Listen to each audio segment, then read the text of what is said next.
전국에 계신 스픽스 시청자 여러분 안녕하십니까? 또 국내외 해외에서 열심히 대한민국이 정상화되기를 갈망하면서 시청해 주시는 스픽스 해외 시청자 여러분도 대단히 감사드립니다. 자, 이제 윤석열이 구속됐습니다. 그런데 구속이 새로운 시작일 뿐일 것 같습니다. 어제 정말 충격 속에서 많은 국민들이 지켜봤지만 새벽까지 그야말로 대한민국 역사상 초유의 법원에 난입해서 심지어 구속영장을 발부한 판사를 직접 찾아서 그 층에까지 올라가서 또 아까 대법관이 나와서 법원 행정처장이 얘기하는 걸 보니까 그 바로 옆에 판사까지 아마 갔던 모양입니다.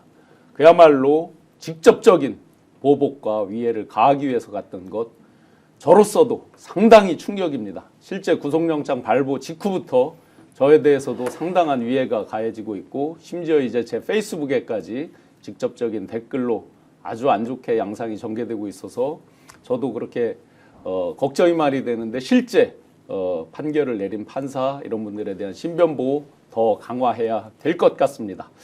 윤석열 체포, 구속, 숨가쁘게 달려왔는데 그 뒤에 이제 서부지법에 대한 폭동까지 그리고 헌재, 월담까지 숨가쁘게 이어지는 지금의 사태들 스픽스에서 긴급 편성으로 긴급 진단해 보겠습니다. 지난번에 나와주셔서 아주 폭발적으로 인기를 끌어주신 우리 윤재관 대변인님. 안녕하십니까. 네, 좀 더 인사하셔요. 네. 아유 덕분에 예 가문의 영광입니다. 네. 더 자주 모시고 공연을 계속 청하겠습니다. 예.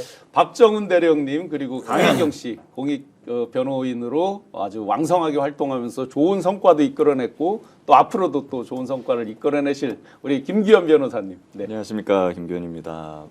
반갑습니다. 지금 그 공익 변론 하고 있는 것들 결과와 박정훈 대령님 결과와 또 강혜경 씨 간단히 한번 코멘트 먼저 주시죠. 예, 박정훈 대령은 당연히 이게 무죄고 원래 기소도 되지 못할 만한 사안입니다만은 예, 그걸 위해서 1년 반 동안 너무 마음 졸여왔던 것 같습니다. 당연한 결과가 나와서 기쁘고 뭐 분검 수찰에서 항소를 하긴 했지만 결과는 달라지지 않을 겁니다. 최후까지 열심히 뛰겠습니다. 강혜경 씨, 그리고 김태열 씨 같은 경우에는 지금 창원지검에서 이 계엄 사태로 인해서 약간 좀 주춤하는 그런 모습이 저희 변호인단한테는 보여지고 있습니다.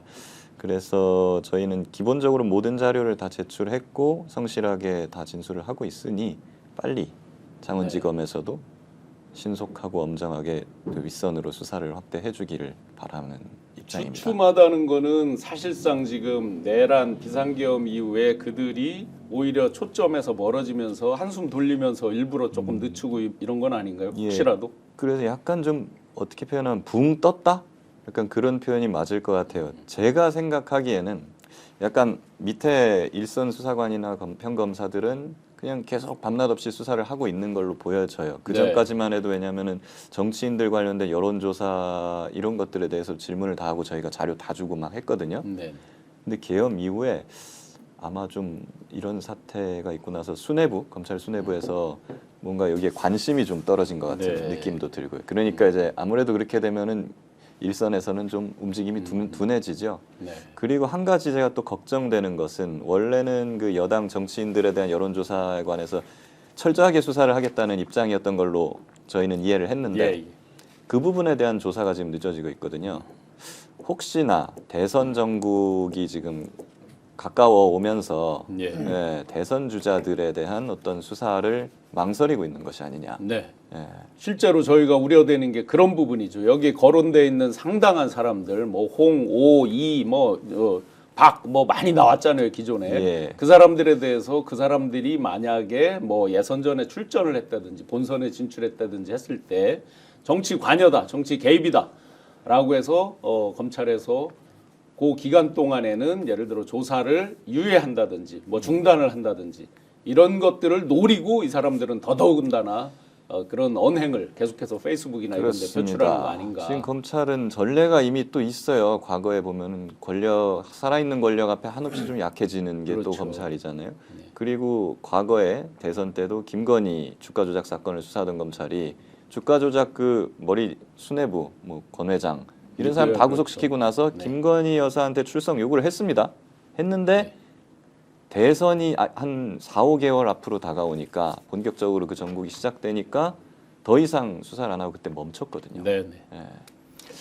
뻔하죠. 네. 예, 지금의 국힘의 주장이 뭐 지금도 하고 있지만 앞으로도 그렇게 할 겁니다. 예, 수사는 선거 뒤에 하자 이렇게 계속 주장을 할 것이고 그것을 움직이는 기제가 분명히 있을 겁니다. 예. 지금 대통령실이 아무것도 안 하고 있다 생각할 수도 있지 않습니까? 네. 정진석 비서실장이 가끔 나와서 허튼 소리나 계속 예, 하고 예. 있고 내란 수계가 똑같은 얘기나 계속 하고 있는데 저 멘탈로 보면 민정수석이 지금도 움직이고 있을 것이라는 저는 심증을 갖습니다. 네, 네. 그래서 지금 선거 기간이 곧 도래할 것이니 선거는 치르고 수사는 나중에 하자. 선거 이후에 하자.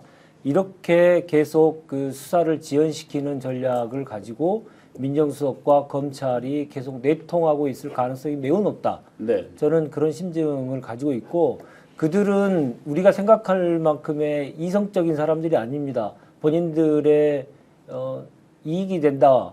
그리고 범죄를 덮을 수 있다고 하면 모든 수단과 방법을 가리지 않고 다 할 사람들입니다. 네. 그들이 가만히 있지 않을 거기 때문에 민정수석 그리고 대통령실이 어떻게 움직이고 있는지 이제 한 곱이 넘었으니 우리가 또 관심을 가져야 될 포인트가 아닌가 싶습니다. 예.